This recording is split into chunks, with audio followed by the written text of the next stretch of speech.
Little big old me! Never needed a microphone.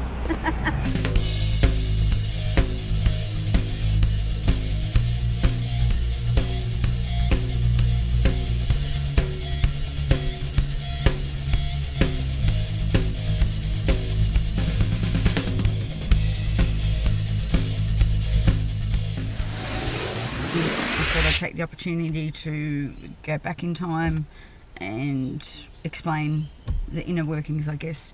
So when I was about 9, I lived in a children's home and I was getting a lot of bruises and quite substantial bruises, and the house parents were a bit concerned. So I went to the doctors, did some blood tests, and it turns out I have a bleeding disorder similar to haemophilia. Only males are haemophilias, women are sort of like a carrier, one might say.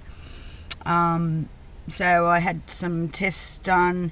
It turned out I had a really low platelet count, which in the way that it affects me, my blood doesn't clot, simple as that. So I had a few different tests and treatments, which increased my platelets to a certain point. Spent a lot of time in and out of hospital as a kid instead of at school, I guess you could say. Then a couple of years later, another blood disorder was discovered, which is really rare to have 2 bleeding disorders. But, you know, I'm a unique person, what can I say? So the second one, less severe. But yeah, I just had to push through it. That's life. Luckily, I have 3 daughters. Only one has one of my bleeding disorders and the lesser of the 2, so praise be Lord, whatever. I guess it's what I know. I've been in and out of hospital for actually 43 years, 42 years in and out. And, you know, always found the staff to be lovely and welcoming, and, you know, without them, I guess I wouldn't still be here. So, yeah, I'll leave that at that for now, and see you soon. My thongs blew out, damn it. It's un-Australian not to wear double pluggers, isn't it?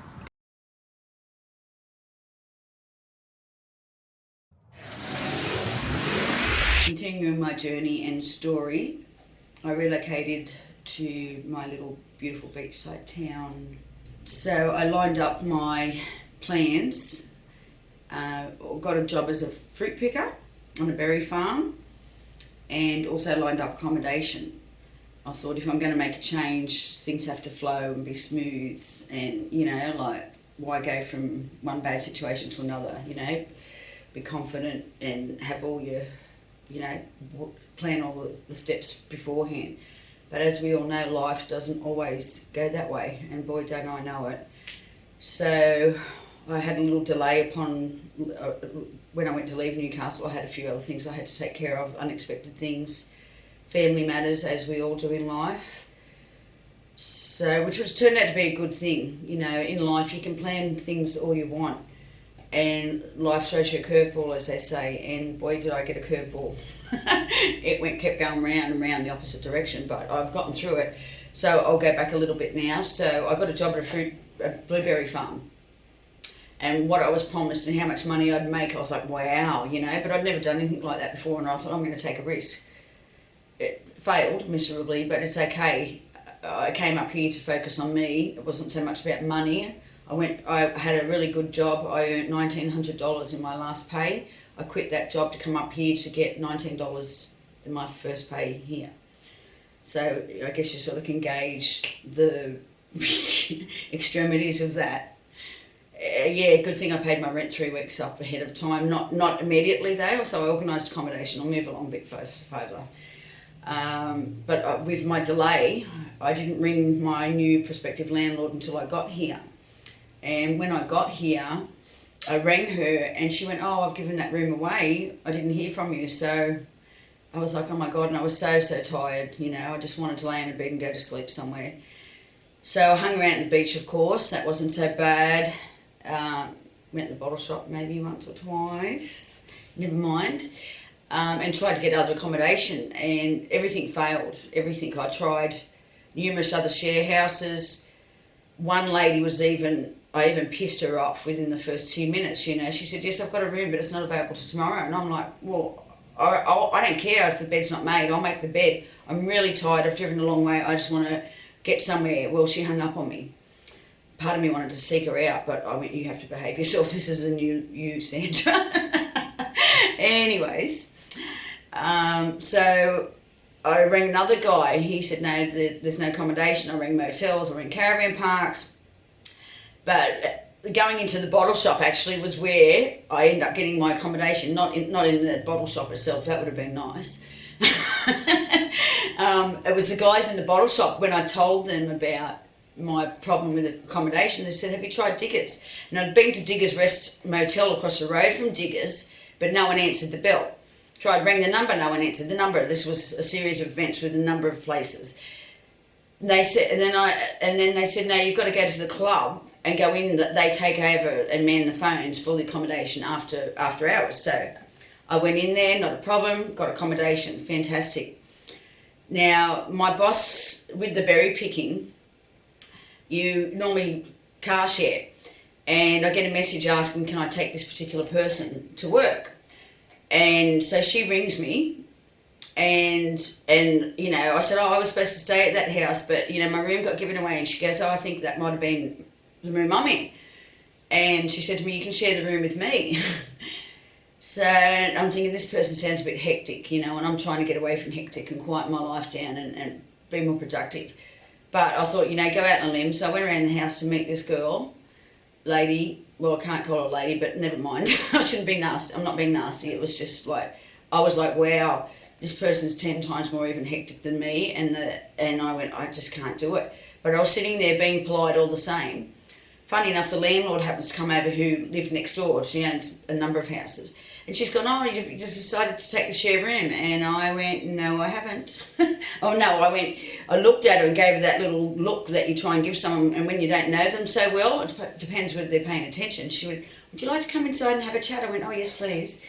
So I go inside, and it was a bit funny. And she's gone, you don't want to share a room with that girl? And I went, no, I do not. So she said, I've got another house, but the room won't be available till Monday. I said, that's fine, I've already paid for 3 days accommodation. She said, would you like to come down and have a look? And I went, yes. And then she's gone, I don't really blame you, you know. Anyway, it's a bit like a lucky dip when you're renting out rooms to total strangers. You just don't know what you're going to get. And she calls that house the zoo, and I knew I couldn't stay in the zoo. You know, it's, you know, I've been to many zoos, real ones and ones with people in them. So come Monday, would you believe that the room that I took was this sexy Chilean surfer, damn it, and he was leaving the day I got there. I was like, damn, you know, it's been a long time in between drinks, you know. Anyways, but I was able to go to the house, but I had to wait till like 7 o'clock at night until I got my room. And I was so grateful, you know. They say everything happens for a reason, and in this case, I truly, truly believe it was meant to be, you know. And I'm like, part of me's going, why? I just want to lay down, I want to go to sleep. And I'm so glad that I had to wait it out those few extra hours, whatever, 3 days as well. I love where I live. It's got a huge bathtub, and I love baths. It's got a nice outdoor area, and there's just a real, I don't know, a peaceful aura there, you know. And as noisy as I have been, I'm learning to slow down. I walk slower. I'm trying to be mindful because I'm living with people from all different cultures. So that's really, really a learning curve and growing experience for anybody. I mean, I've travelled overseas. I'm Indigenous and Islander. And I mix with any people. I don't care. I don't judge, you know, whatever their gender, whatever, you know, their status. And that's one thing I've always done. But to actually live in that environment is it can be challenging, but it's also very, very humbling. I guess I was going to talk about the work. Well, the work is, you can probably imagine, I said I got $19 for my first pay, so trying not to spend it all at once was the hardest thing. Anyway, but ultimately it wasn't about the work, it was about me healing myself and finding myself. Money can change a lot of things, but it can't really change who you are inside. That comes down to the individual and how much you want to be a different person, how much you want to grow, you know, and anybody that thinks that they know everything has very little, you know, a small mindset and a lot to learn. And I know there's so many things in this world that I want to discover, learn, and more adventures to be had. And, you know, I have to love myself first to be able to love life more, and in turn love my family more, and for them to believe in me, because there have been many times that I've, you know, actually a song comes to mind, Pink, one of my icons, idols, whatever. You know, what about us? You know, what about all the times you said you had the answers, and, you know, you sold us down the river too far? And I'm guilty of that, I can admit it. A lot of people mightn't, but for growth and, you know, I don't know, personal, I'm a lost for words here. Just, you know, it's okay to admit your faults and to get constructive criticism. And, you know, if you want to build yourself up, you have to take those little knockbacks or, you know, criticisms in order to grow and blossom. And I'm nearly a whole rose bush. Can you see? Thank you. Good morning. We've just travelled about 20 minutes inland. We're just getting our positions ready to set up the balloons. So what a nice thing I guess about this is that we all participate in the setup. As the gentleman said, many hands make light work. So yeah, and you know, you've got to be very particular as to the location. There's about 100 different locations due to the weather and conditions. Side here, and you guys here as well. And then you guys can be inside here. Yep. If you remember, you'll notice there's a padded bit on one side and rope handles on the other once you're on board.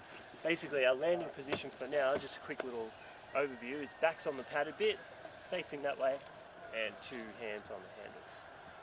That'll all make sense as you jump on board and familiarise yourself with the basket. Like I say, we will need a little bit of a hand throughout the morning, a little volunteer, totally, you know, not compulsory, so, you know, if you feel like giving us a hand, that would be great. Makes a quicker trip back to Brekkie, things like that. Awesome. But what we'll do is, if anyone wants to give me a hand, we'll roll this basket over, guys, and we'll...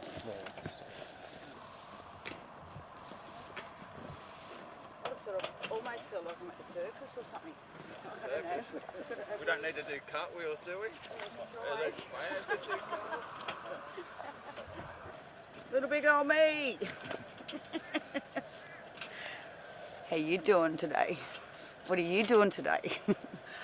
I'm going to go up in the air again. Awesome.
There's no really need to say too much, like you can see what's going on. I'm really pleased. I just did some video, swapped over to the other balloon, and then I heard the fire on the fire sign. I don't know if it's obvious, maybe just a tad, but I just took a photo just as the gas of the fire went, wow, that was awesome. Makes these moments even more special. So yeah, I can't wait to get in that balloon and get out there. Also can't wait to come back and have my gourmet breakfast. I love eggs Benedicts and poached sticks, so yum yum. Life's good, really, really, really good, and I'm just so happy with where we're at in life at the moment. As I said before, have a great day. We are.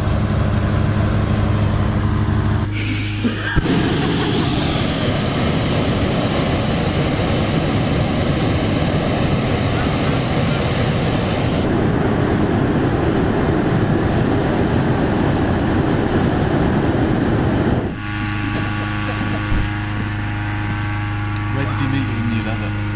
Oh, funny story.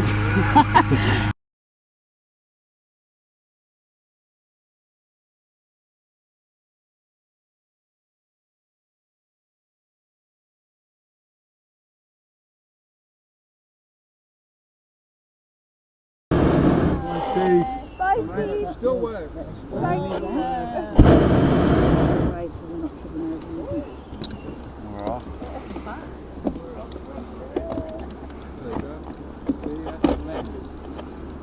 Oh dear.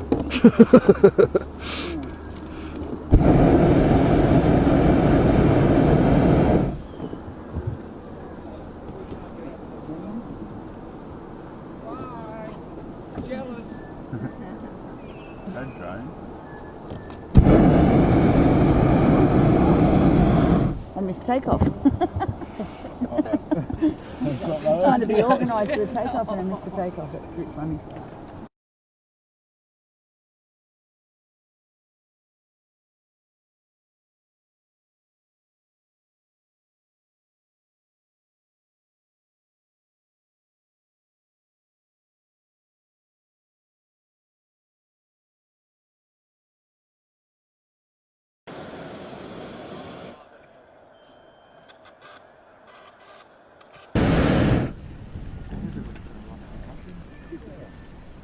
I love when you're flying and then you look down, it's like a patchwork quilt, you know? Mm.